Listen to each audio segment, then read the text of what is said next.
The Covenant of Mercy. The morning tide on Aquaria brought more than the usual harvest of phosphorescent kelp. It brought change in a metal shell, scarred and burning, falling from the cloudless sky like a dying star. The Zalathi had lived in the shallow seas of their world for millennia, their translucent bodies rippling with bioluminescent patterns that served as their language.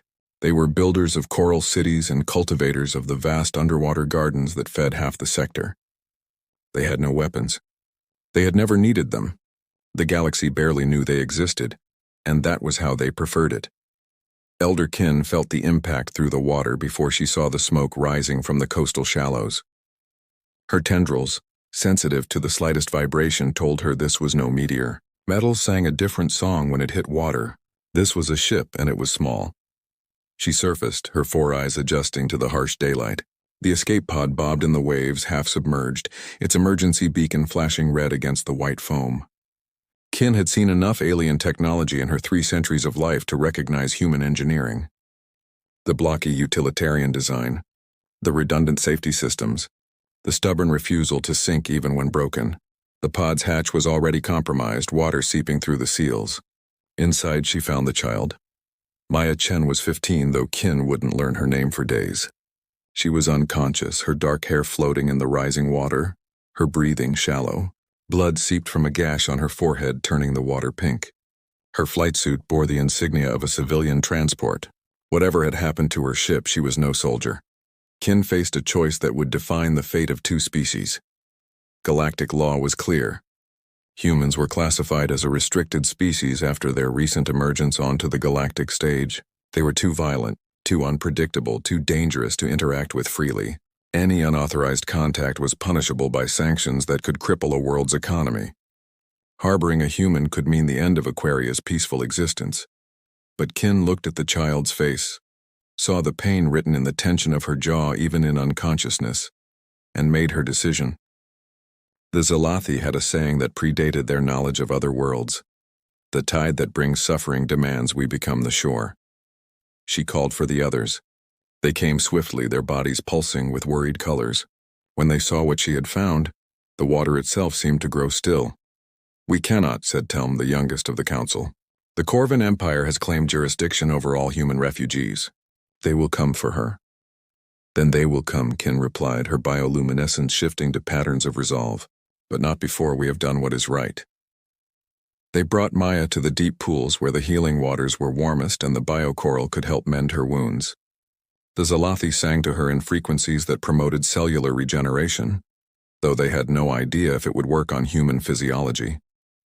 They fed her nutrients through osmotic patches since she couldn't swallow in her unconscious state.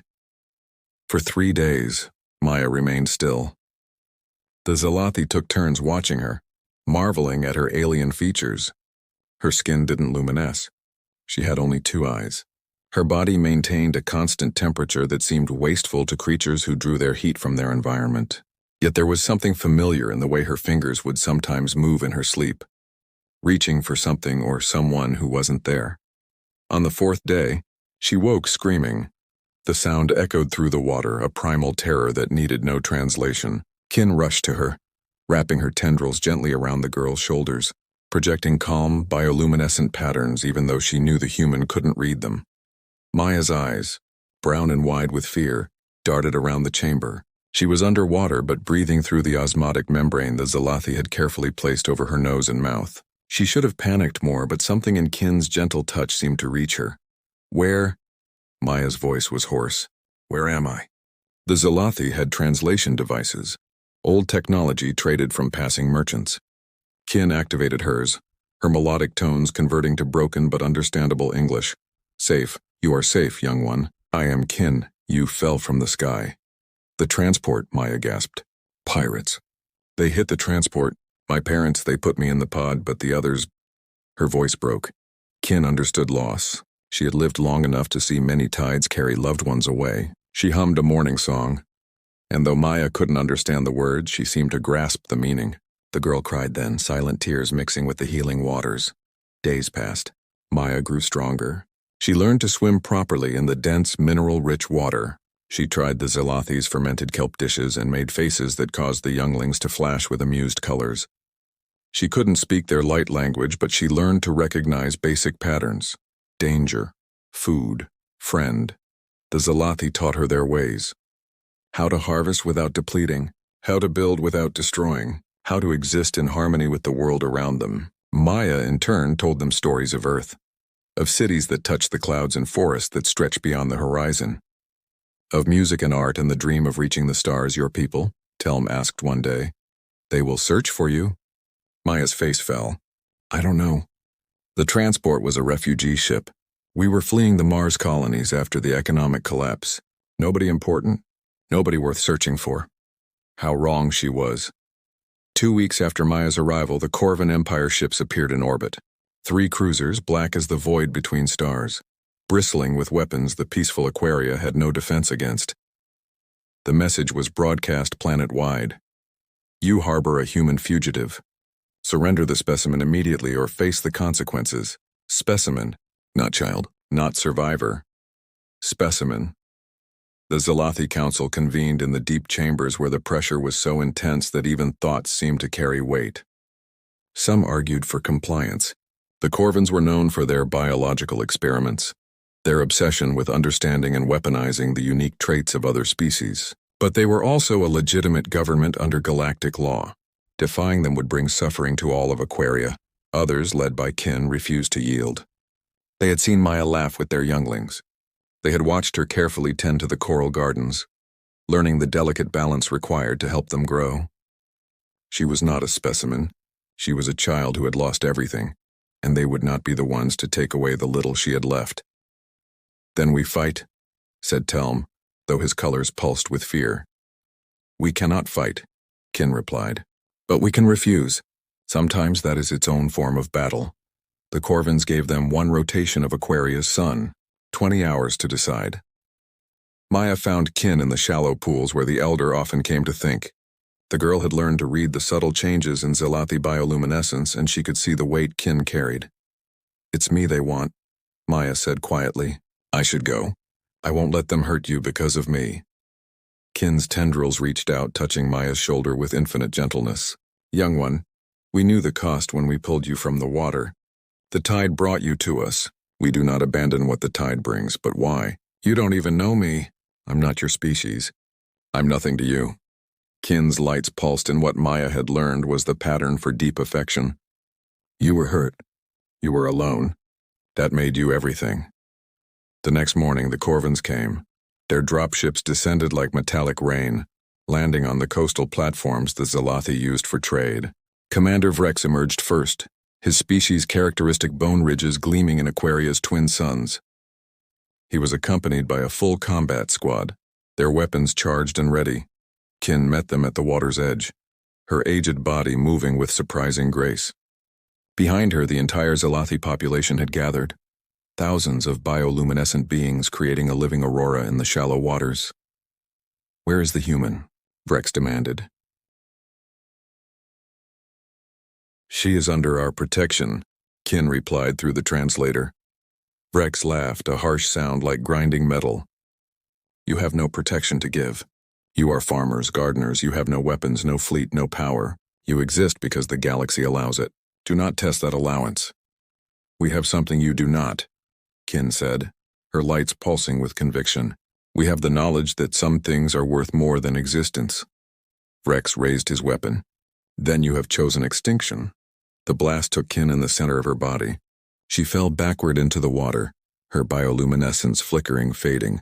The Zalathi cried out in harmonics that made the sea itself seem to weep. But even as she fell, Kin's tendrils moved in a final pattern. A signal. Deep beneath the waves, in a chamber the Corvan's scans hadn't penetrated, Maya Chen activated the emergency beacon she had salvaged from her escape pod. It was a small thing, barely functional, but it carried a message Kin had helped her compose. Not a distress signal, a testimony, a record of what the Zalathi had done and what was being done to them. The signal went out, weak but persistent, carrying across the void. 23 hours later, the sky turned black with ships. The weight of gratitude, Earth's third expeditionary force didn't announce their arrival. They simply appeared, 47 vessels dropping from hyperspace in perfect formation, surrounding Aquaria like an iron fist around a pearl. Admiral Sarah Jackson stood on the bridge of the ESS Retribution, watching the tactical display with eyes that had seen too many battles. The 3 Corvin cruisers were already scrambling, their captains screaming across communication channels about territorial violations and galactic law. "Sir," her communications officer reported, "the Corvins are demanding we withdraw immediately. They claim lawful recovery rights over a human refugee." Jackson's jaw tightened. They'd received Maya Chen's message 6 hours ago. The image of Elder Kin falling into the blood-stained water had been burned into every human mind on the fleet. "Open a channel," Jackson ordered. "All frequencies." Her face appeared on every screen, every display, every communication device in the system. She spoke slowly, deliberately, each word carrying the weight of humanity's newfound power. "I am Admiral Sarah Jackson of Earth's 3rd Expeditionary Force. 72 hours ago, the Zalathi people gave shelter to a human child. They knew the cost. They paid it anyway. Elder Kin died defending someone who wasn't her species, wasn't her responsibility, wasn't her problem. She died for the simple principle that kindness matters more than consequences." She paused, letting the words sink in. "As of this moment, the Zalathi people and the planet Aquaria are under the full protection of Earth. Any action against them will be considered an act of war against humanity. Commander Vrex, you have 10 minutes to evacuate your forces from the surface. Your ships have 30 minutes to leave the system. This is not a negotiation." Vrex's voice crackled across the comm. "You dare threaten the Corvin Empire? We are a founding member of the Galactic Council. You are nothing but upstart barbarians who—" Jackson cut the channel. She turned to her weapons officer. "Target the lead Corvin cruiser. Main gun 15% power, fire." The beam of coherent energy lanced out, surgical in its precision. It carved through the Corvin ship's shields like they were made of paper, vaporizing a section of their hull. Not enough to destroy them, just enough to make a point.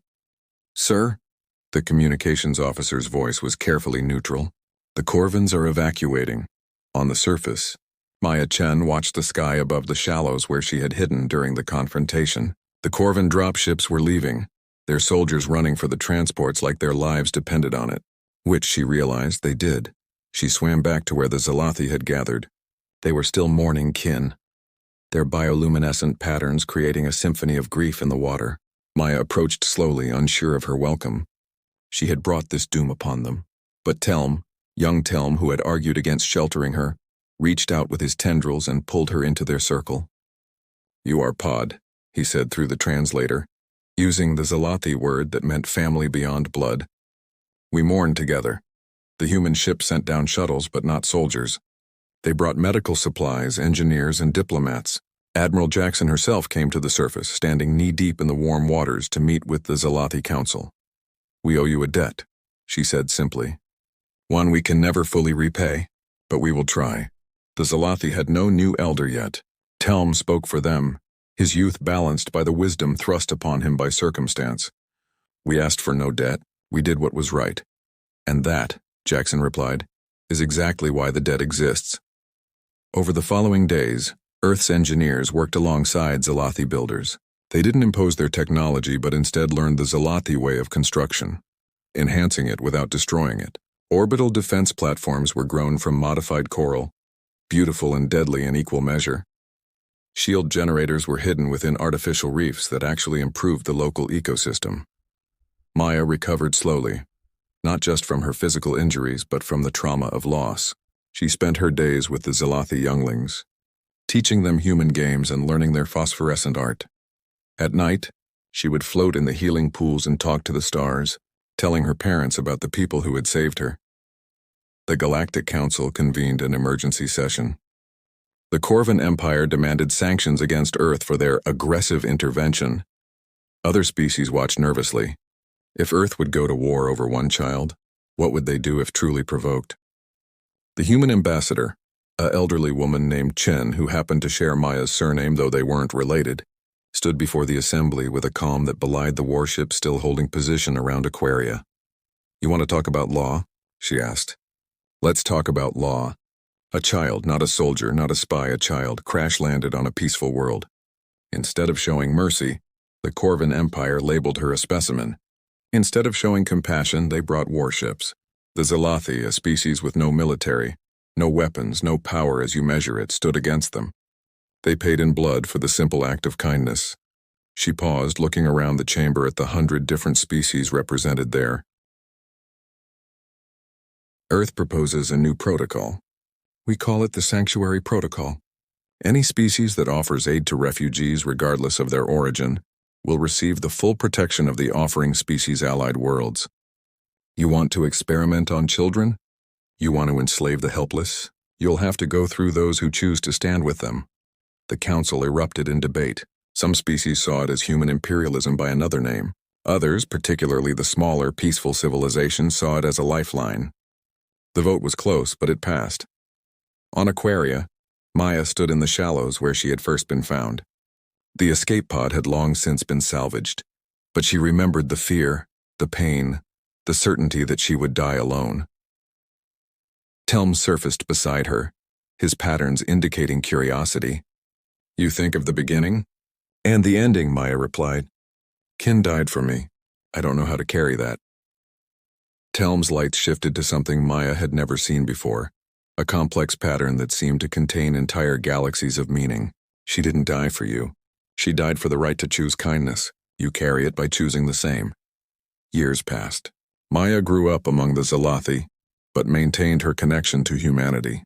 She became a bridge between two peoples, translating not just language but understanding. She studied both human engineering and Zalathi bioarchitecture, creating hybrid technologies that enhanced rather than replaced. The Sanctuary Protocol spread across the galaxy. Small, peaceful species suddenly found themselves with powerful allies.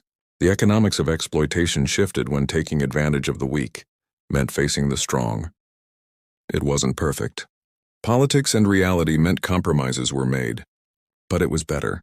The Corvan Empire eventually sent a formal apology for the misunderstanding on Aquaria. They claimed Commander Vrex had exceeded his authority. No one believed them, but the gesture marked a shift in galactic politics. 20 years after that escape pod crashed into Aquaria's sea, Maya Chen stood in the United Nations Assembly on Earth, addressing humanity's leaders. Beside her stood Telm, now an elder himself, his bioluminescence creating patterns of pride. The Zalathi taught us something we had forgotten, Maya said. Power isn't measured in weapons or ships or the ability to destroy. It's measured in the willingness to stand for others even when you stand alone. They stood for me when they had every reason not to. They paid a price they shouldn't have had to pay. And in doing so, they didn't just save one human child. They saved humanity's soul. She looked out at the assembly, at the faces of humans who had traveled from every corner of Earth and beyond. We are the strong now. We have the ships, the weapons, the power to make the galaxy tremble, but we also have a responsibility. Taught to us by phosphorescent farmers who chose kindness over safety, we protect those who protect others. We stand with those who stand alone, not because they are useful to us, not because they can pay us back, but because it is right. The assembly rose in applause, but Maya's eyes were on Telm. His patterns were saying something in the complex dialect that the Zalathi used for their deepest expressions. It took her a moment to translate it. The tide that brought you brought us all. In the shallow seas of Aquaria, where elder kin had fallen, a monument grew from living coral. It showed two figures, a Zalathi elder with her tendrils wrapped protectively around a human child. Beneath it, in both the phosphorescent script of the Zalathi and the carved letters of humanity, were the words that had become the foundation of the Sanctuary Protocol. They stood when standing cost everything. We remember. We protect. We endure. The galaxy had learned that humanity's greatest strength wasn't their weapons or their ships or their stubborn refusal to surrender. It was their memory. They remembered those who helped them. They remembered those who hurt them. And they acted accordingly. The Zalathi had saved one human child. In return, humanity had given them the stars.